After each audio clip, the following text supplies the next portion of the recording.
What up everyone, I am Gallon Havoc and it's time for Havoc's Horror Show. So without further ado, let's get right into one of the biggest games that came out this year. And that game is Resident Evil Village, or Resident Evil 8.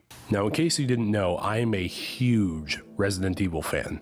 I reviewed the remake of 3 last year, and despite its very short length, I did enjoy it very much. And I finally got around to playing 7 since then, which I enjoyed quite a bit too. Even if it did feel odd playing Resident Evil from a first-person perspective. But I got used to it. So I knew full well what I was getting into when I began playing Village. I had kept my eye on it since the first trailer. Totally not for obvious reasons. And let's not forget, the game looks beautiful using the RE engine. I love the atmosphere it was delving into, returning to a pseudo-European setting very similar to Resident Evil 4. Another game I absolutely loved. And Village was very much a love letter to that classic. Oh my god, Resident Evil 4 is a classic, I feel old. Things like inventory management, the item merchant, who is your best friend throughout the game, the progression from almost medieval architecture to industrial laboratories, the unsettling atmosphere, the superstitious undertones, treasure hunting, the multitude of puzzles, stuff like that, all make nods to 4. Even Mercenaries mode makes a comeback, but the game was still very much based around 7, being a direct sequel. First person and healing by pouring liquid on your lost limbs that miraculously heal. Because science! Now I still prefer the over-the-shoulder camera view from past games, but this isn't so bad. And in some ways, it does work better for the genre. Like most survival horror games, they make ammo and resources scarce, especially during your first playthrough. Anyway, what I like most about this game, besides adding to the rich Resident Evil lore and Vampire Mommy Lady Dimitrescu, is how they put a spin on the monsters that we haven't really seen in past games. They actually found a way to introduce pseudo-vampires and werewolves, which are full-on called lycans, among others. Lycans and gentlemen, we thank you for waiting. And now let the games begin! Which I admit, I was skeptical about. But the way they go about it in the typical Resident Evil scientific mumbo-jumbo makes a lot of sense. Now the big question is, does this game do the horror genre justice? In some cases yes, in some cases no. When it comes to the horror aspect, I feel 7 did a better job. 7 knew how to make you feel isolated, cut off, scared even. And while Village does have plenty of that, it also tends to lean towards the action side of the franchise. Which if you ask me isn't overly a bad thing. It feels like more of the horror action ratio of 4 rather than 5, or much worse so, 6. But Village does something very interesting with its horror, and incorporates elements of all sorts of different horror genres, based on what part of the game you're in, and the main boss of said area. In the game's map, there's the village, the castle, the manor, the reservoir, and the factory. The village represents the kind of horror you would see in the rural outback, away from civilization. Superstitious people, religious zealots, cannibals, people who would rather live in isolation from the outside world, with Mother Miranda, its zealous leader, exploiting the local superstitions. Think Texas Chainsaw Massacre or The Hills Have Eyes. The castle represents gothic horror, where while it may look enchanting and beautiful, the reality is much more terrifying. You know, like vampires who seek to drink your blood. Like a certain 9'6" bombshell who chases you relentlessly through the castle halls. Stupid man thing! You won't live long, even if you run! And while part of you wants to stick around and let her step on you, you know it's not a great idea. The manor, oh god, the Beneviento house, represents my favorite band of horror, psychological, where your deepest, darkest fears are exploited and assault your senses. This is where Village is most scary and unsettling. Slight spoilers ahead. And if you're squeamish or sensitive to this kind of content, I am sorry. You've been warned.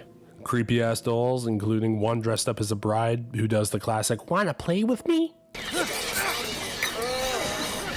my friends murder you! TikTok! Your life, son, alive. Wait! Check. Unsure if what you're seeing is real? Check. exploiting your, or rather Ethan's grief of his thought-to-be-dead wife and his drive to find his kidnapped child? Check. But the most terrifying thing of all, the thing that had me, someone who doesn't squirm easy actually sweating. This fucker.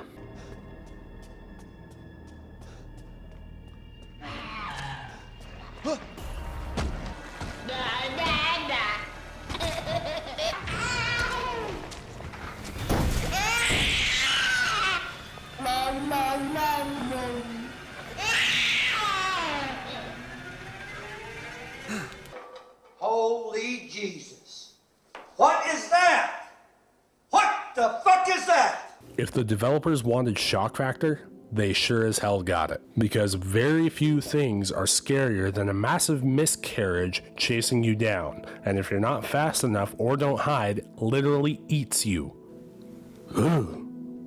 That being said, the boss of the manor, Donna Beneviento, and her creepy ass dog, Angie, are kind of a buzzkill after the whole baby ordeal.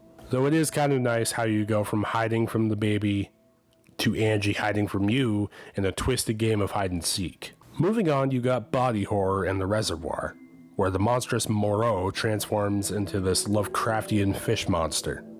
Gross.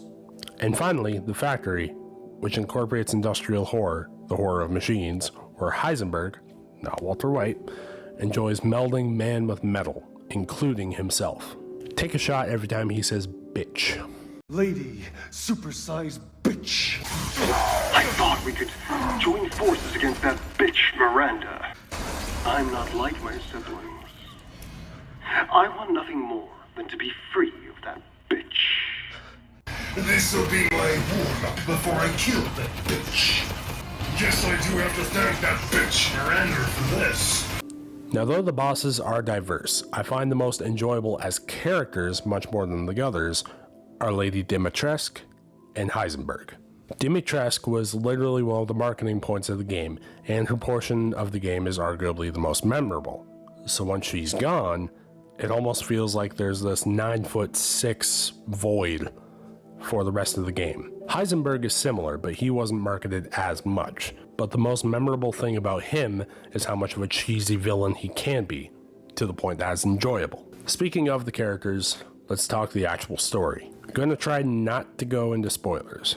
As said before, you play as Ethan Winters from Resident Evil 7, who I feel is a very generic protagonist with his dialogue being relatively repetitive and at some points cringy. This place is going mad. Why the fuck is this happening again?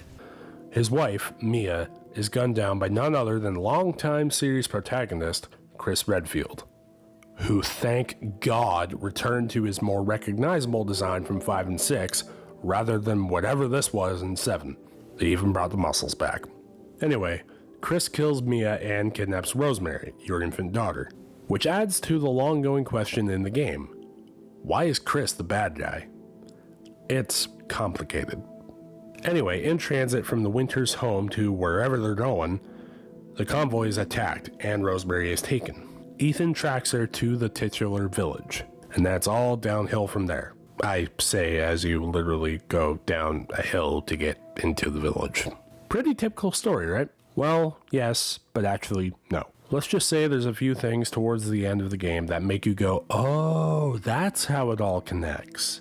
And I must say, the payoff is worth it to fans of the series. Now that being said, what did I think of Village as a whole? For the most part, I enjoyed it very much. The return to the feel of Resident Evil 4 was extremely welcome. Speaking of which, the item merchant, the Duke, says a very familiar line that made me squeal like a fangirl. What are you buying? Just something an old friend of mine used to say. He said the thing. Anyway, I feel the game did the horror genre justice. Damn Demon Fetus, for example. The characters, or at least half of them, were memorable, especially Lady Dimitrescu and Chris Redfield. Sure, I kinda wish the game wasn't first person, but I feel like it worked with what it was going for. So all in all, I am giving Resident Evil Village a gallant rating of 7 out of 10. Village was definitely worth my time, and I feel like it would be worth others' time too, especially if you're fans of the series and more specifically, Resident Evil 4. So in the meantime, folks, I'm Gallant Havoc, and I'll see you in the next installment of Havoc's Horror Show.